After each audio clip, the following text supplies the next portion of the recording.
Shalom, selamat pagi Bapak Ibu, jemaat Tuhan dimanapun kita semua berada. Kembali bersama kami Gereja Mula-Mula, kembali hadir dalam doa pagi bersama. Kita sucikan dan kuduskan hati kita untuk layak menghadap hadirat Tuhan kita. Terima kasih Tuhan, terima kasih buat kesempatan yang kesekian kalinya Tuhan beri kepada kami datang bersekutu bersama Engkau ya Tuhan. Bersekutu dengan Bapa di surga dan Roh Kudus yang manis. Kami bersyukur buat penyertaan-Mu sepanjang kami beristirahat. Kau menemani kami, menjagai kami. Karenanya kami mau datang kembali mendekat kepada Engkau. Karena hanya dari mula pertolongan kami. Kekuatan yang baru yang kami boleh terima di dalam perkenanan-Mu ya Tuhan. Terima kasih, terima kasih. Terpuji Engkau ya Bapa, Tuhan Yesus dan Roh Kudus. Haleluya, haleluya. Amin.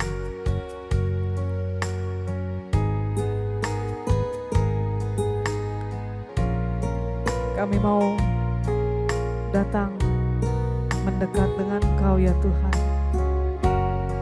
Inilah setiap kami yang hadir di dalam hadirat. Kemanakah aku dapat pergi menjauhi Roh-Mu yang suci, Kau sahabat dan Kau dekat. Haleluya, kami sadar Tuhan, bahkan seluruh pengabdianku tak bisa membalas kesetiaan-Mu, sungguh mulia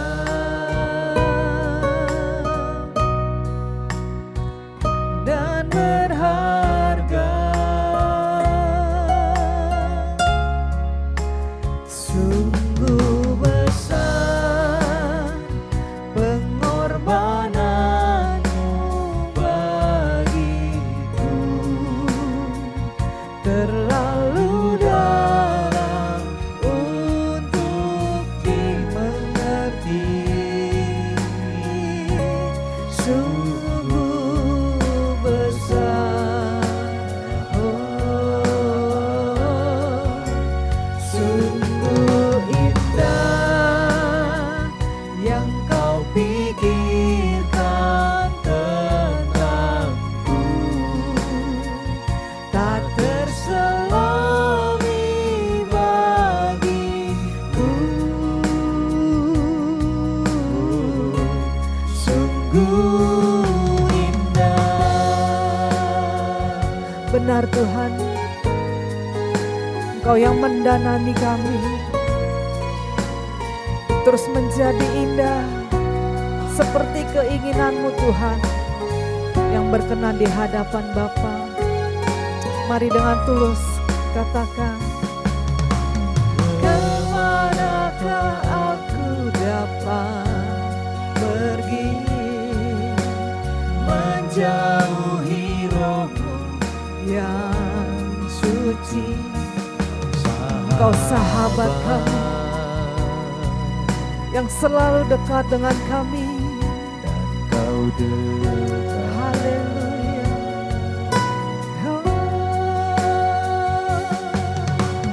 Bahkan seluruh pengabdianku tak bisa membalas kesetiaan-Mu, sungguh mulia dan berharga. Haleluya. Sungguh besar, sungguh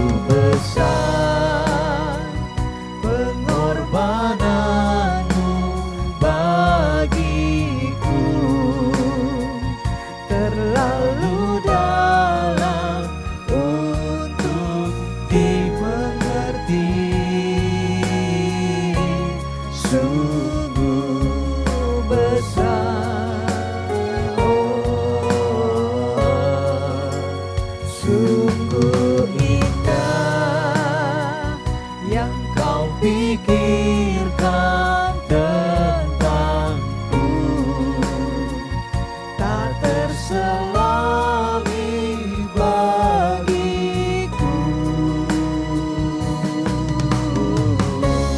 Sungguh indah, sungguh besar pengorbananmu Tuhan. Sungguh besar Engkau yang menebus kami, pengorbananmu yang menjadikan milikmu. Engkau yang merancang kami untuk menjadi mulia.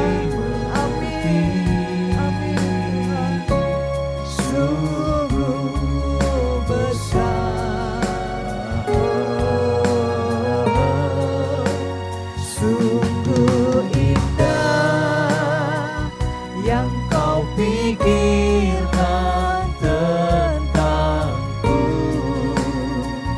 tak terselami bagiku. Sungguh indah, sungguh indah, sungguh indah, sungguh indah, sungguh indah.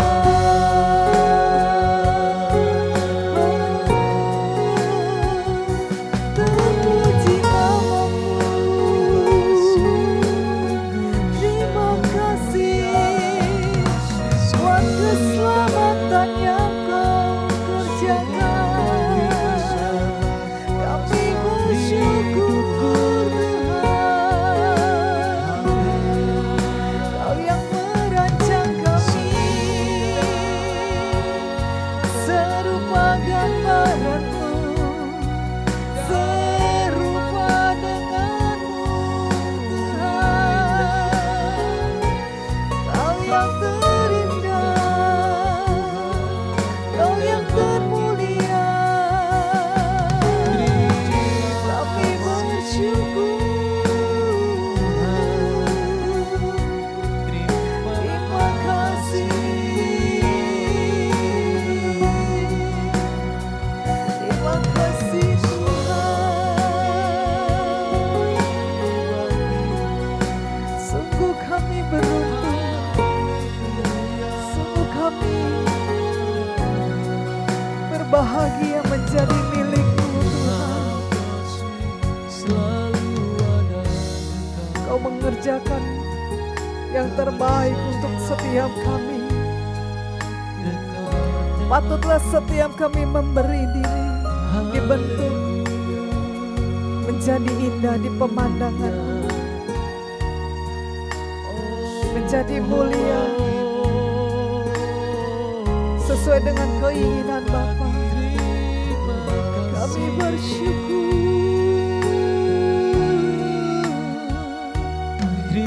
Haleluya, haleluya. Terima kasih buat cinta-Mu. Terima kasih buat anugerah-Mu. Haleluya, haleluya.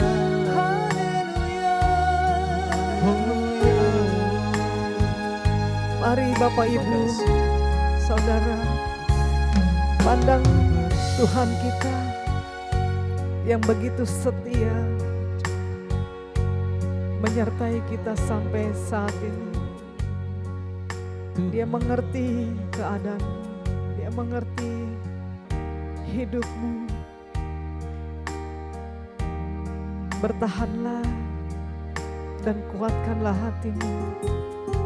Amin. Karena dari sanalah kekuatan yang baru yang kita temukan di dalam hadirat-Nya, memampukan engkau dan saya berjuang hidup sebagai anak-anak Allah. Kami mau terus mencari wajah-Mu ya Tuhan, karena di sanalah Kami mau menemukan pertolongan yang sejati. Haleluya. Terima kasih Tuhan.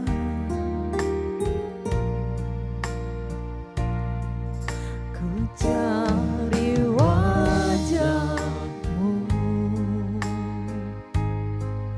ku tekan kasih-Mu.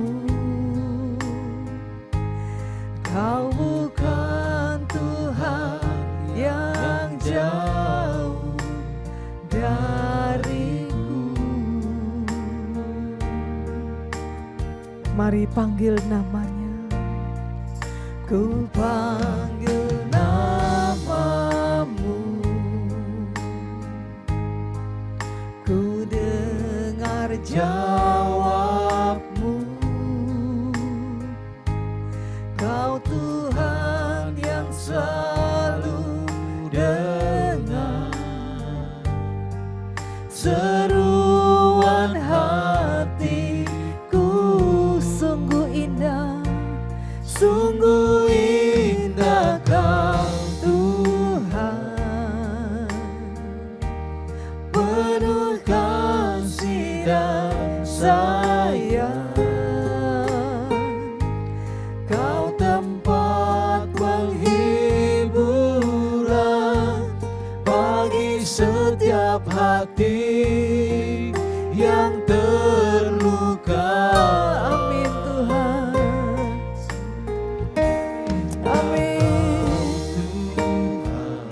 Kau menara perlindungan kami.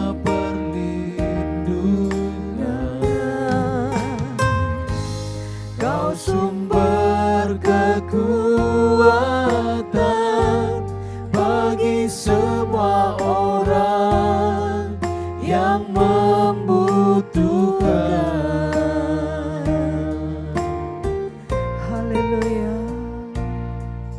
Ku cari wajah-Mu, kami mau temukan kasih-Mu, Bukan kasih, kasih yang tak pernah bersyarat. Kau bukan Karena Engkau dekat Tuhan yang jauh pada setiap kami. dariku. Ku panggil namamu, Namamu, ku dengar jawabmu. Kau Tuhan yang selalu dengar seruan hatiku.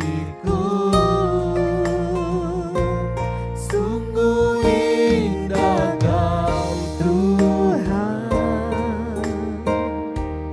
penuh kasih dan sayang.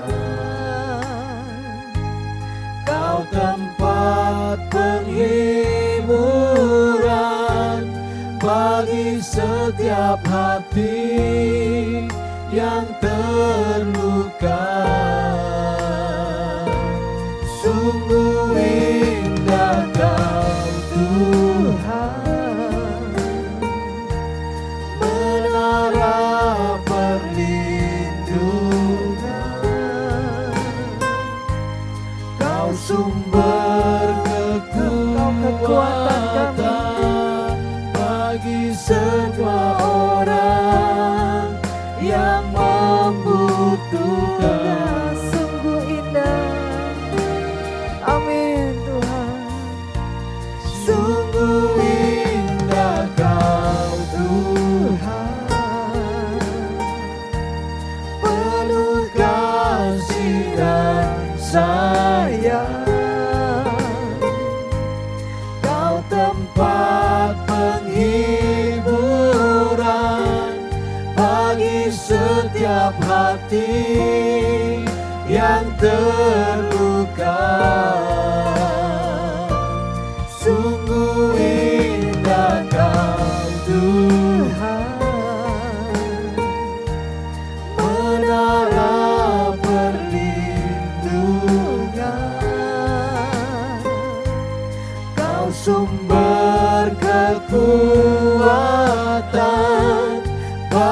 semua orang yang membutuhkan. Sumber kekuatan, Sumber kekuatan bagi semua orang yang membutuhkan. Kau sumber kekuatan, Sumber kekuatan bagi semua orang yang membutuhkan. haleluya. Biar setiap kami mendapatkan kekuatan baru, karena kami mencarinya di dalam Engkau ya Tuhan. Sempurnakan pagi ini dengan firman-Mu dan nasihatilah kami, karena kami siap mendengar. Haleluya, haleluya.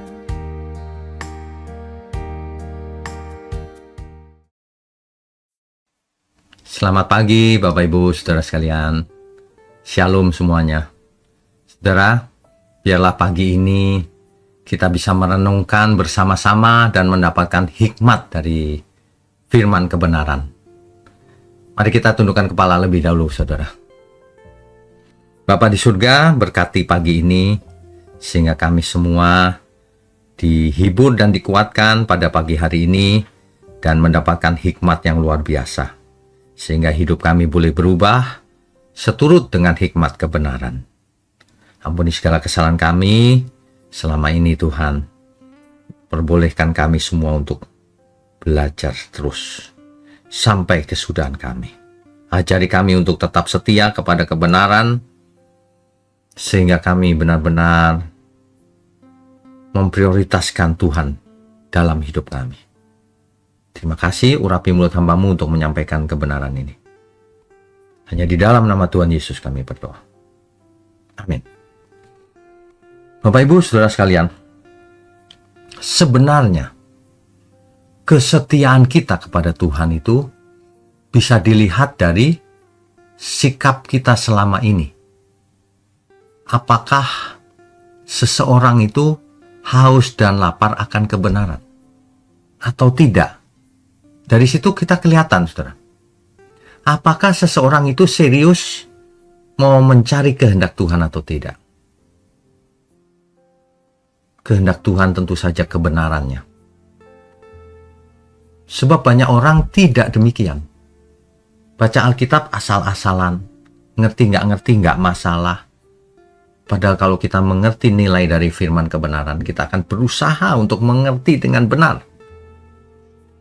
Sebab orang yang salah mengerti sudah pasti menyimpang, sudah pasti. Jadi kita tidak ada pilihan lain, harus mengerti dan presisi kalau soal firman kebenaran. Sebab itu mempengaruhi bagaimana kita hidup. Bagaimana kita memiliki pola pikir, perasaan, dan seluruh keinginan hidup kita. Itu tergantung dari apa yang kita mengerti dan kita percayai. Kebenaran macam apa yang kita mengerti selama ini. Jadi kalau seseorang mengatakan cinta Tuhan, tapi tidak haus dan lapar akan firman kebenaran, itu ia membohongi dirinya sendiri. Ya, itu sebabnya saudara jangan anggap enteng sebuah doktrin. Doktrin itu adalah intisari dari apa yang ia mengerti tentang Alkitab. Makanya bisa doktrin bisa salah, bisa benar. Tidak mungkin dua doktrin yang bertentangan dua-duanya benar, kan tidak mungkin. Jadi jangan pernah saudara menganggap enteng sebuah doktrin, sebuah teologi, sebuah pengertian, sebuah hikmat. Kebenaran ya kebenaran. Saudara, kalau ada orang yang menganggap enteng doktrin nggak penting, ya kalau gitu sama saja dengan dia mengatakan firman Tuhan tidak penting. Padahal setiap harinya etika hidup kita itu dibangun oleh pengertian kita. Oleh bagaimana kita memandang firman Tuhan. Ya. Nah, dalam rangka itu, orang percaya pasti menderita kalau mau setia kepada kebenaran. Itu penderitaan yang benar itu. Misalnya, kehilangan kesempatan untuk naik jabatan. Karena harus meninggalkan agama. Jangan ikut Tuhan Yesus lagi kalau mau naik jabatan. Saudara, kalau setia pada Tuhan dan kebenarannya, ya nolak. Untuk apa jabatan kalau kehilangan Tuhan Yesus? Kalau tidak selamat, apa gunanya jabatan? Apa gunanya engkau memperoleh seluruh dunia ini kalau jiwamu binasa? Itu jelas loh padahal. Ya. Jadi ikut setia pada kebenaran itu bisa kehilangan kesempatan, bahkan kehilangan jabatan. Dipecat misalnya kalau tidak mau pindah agama. Bisa. Jadi bisa rugi, bisa kehilangan keuntungan, bisa dibully, apalagi bisa dianggap fanatik, dipersulit dalam pekerjaan, bahkan dimusuhi dalam keluarga. Bisa. Karena memilih untuk mengikut Tuhan Yesus, setia pada kebenaran. Kan Tuhan Yesus berkata, akulah kebenaran, jalan kebenaran dan hidup. Ya, jadi kalau kita ditolak banyak orang, nggak masalah. Ingat perkataan Tuhan Yesus dalam Matius pasal 5 ayatnya yang ke-10. Berbahagialah orang yang dianiaya oleh sebab kebenaran. Tapi banyak orang tidak berani, saudara. Kompromi. Jelas-jelas di depan matanya sendiri. Apa yang dipilihnya itu tidak benar. Tapi ia pilih terus. Ya. Tidak setia pada kebenaran. Tidak berani membayar harganya dianiaya karena kebenaran. Terkadang orang dunia, orang percaya pun dihadapkan pada pilihan. Mau untung secara dunia atau rugi secara dunia. Tetapi karena kebenaran Tuhan. Pilih mana? Kebenaran Tuhan atau untung dunia ini? Kalau seseorang memilih kebenaran, ia pasti menderita karena kehilangan keuntungan. Itu maksudnya. Kerugian ya, tapi itu kan penderitaan sementara dan kecil artinya. Jangan sampai gara-gara itu kita lalu kompromi meninggalkan kebenaran, meninggalkan Tuhan bahkan. Firman Tuhan itu luar biasa loh, saudara. Di kitab Pengkhotbah, di Amsal, dikatakan begini. Di tempat yang seharusnya ada keadilan, yaitu pengadilan. Di sana pun tidak ada keadilan. Rupanya pada zaman Salomo, hal itu sudah terjadi. Banyak orang licik, bertugas sebagai hakim, pengacara, jaksa, tokoh agama, dan lain sebagainya di zaman itu. Pada licik semua. Tidak ada keadilan. Dan kita sudah melihat sendiri, mengerti sendiri, dari membaca Alkitab, ketika Tuhan Yesus mati di kayu salib, lalu bangkit. Apa yang dilakukan oleh imam kepala? Apa yang dilakukan oleh para tokoh agama? Dan pejabat-pejabat hari itu menyebarkan hoax atau fitnah bahwa Yesus tidak dibangkitkan, bahwa Yesus mayatnya dicuri oleh murid-muridnya. Bayangkan saudara, dari dulu sudah ketidakadilan sudah terjadi. Jadi ini pilihan sih. Kalau mau setia pada kebenaran, kita melawan arus dunia ini dengan harga yang harus dibayar. Tetapi ingat firman Tuhan, penderitaan zaman sekarang tidak bisa dibandingkan dengan kemuliaan kelak yang akan kita terima. Gak bisa. Nanti kalau kita sampai kepada kekekalan, kita lihat dunia ini, ya itu mah kecil. Tidak ada artinya sama sekali. Iya benar. Jadi jangan sampai kita itu bodoh memilih dunia ini dengan mengorbankan kekekalan. Hilang kesempatan untuk selamatnya. Hilang selamanya. Ya. Jadi kita harus setia pada kebenaran apapun risikonya. Berapapun biayanya harus kita bayar. Yang harus kita tanggung. Sebab setia kepada Tuhan artinya setia pada firman kebenarannya juga. Sehingga kita memiliki pola pikir yang benar. Sehingga kita memiliki perasaan yang benar. Sehingga hidup kita ini punya keinginan yang benar. Jangan yang menyimpang. Sederhana saja kan logikanya sebenarnya. Apa gunanya kita beroleh seluruh dunia ini? Untung besar. Tapi jiwanya binasa. Kan gak ada untungnya. Bahkan Alkitab dengan sangat ekstrim mengatakan, kalau matamu berdosa lebih baik gak punya mata daripada punya mata tapi ke neraka. Iya kan? Lebih baik tubuhnya cacat tapi masuk surga daripada tubuhnya utuh masuk neraka. Sudah jelas firman Tuhan itu dengan berbagai cara, dengan berbagai perumpamaan, dengan berbagai ilustrasi memberikan kita pengertian, hikmat akan kebenaran. Barang siapa tidak setia pada kebenaran, sebenarnya dia sudah berzina dengan dunia ini. Kompromi, jual diri. Kalau kita tahu yang benar itu, ambil, lakukan itu, apapun risikonya. Itu bukti seseorang mencintai Tuhan atau mencintai dirinya sendiri. Begitu ya saudara ya. Saya percaya jika seseorang benar-benar mengerti hal ini dan menghidupinya, akan terjadi perubahan dahsyat dalam hidupnya. Ada yang 100 kali, ada yang 60 kali, ada yang 30 kali. Hidupnya berubah total. Mari kita tundukkan kepala. Bapa di surga, terima kasih untuk pagi hari ini. Kami begitu diberkati dengan firman kebenaran. Terima kasih Tuhan dengan adanya gerejamu di tempat ini. Secara online juga, gereja mula-mula, GMM. Tuhan berkati seluruh pelayan Tuhan yang ada. Tuhan berkati seluruh jemaat Tuhan. Tuhan berkati tangan-tangan yang mendukung pekerjaanmu ini Tuhan. Dan yang kami benar-benar mengucap syukur setiap pagi hari, rahmat-Mu baru, selalu baru. Terima kasih, hanya di dalam nama Tuhan Yesus kami berdoa dan mengucap syukur. Haleluya.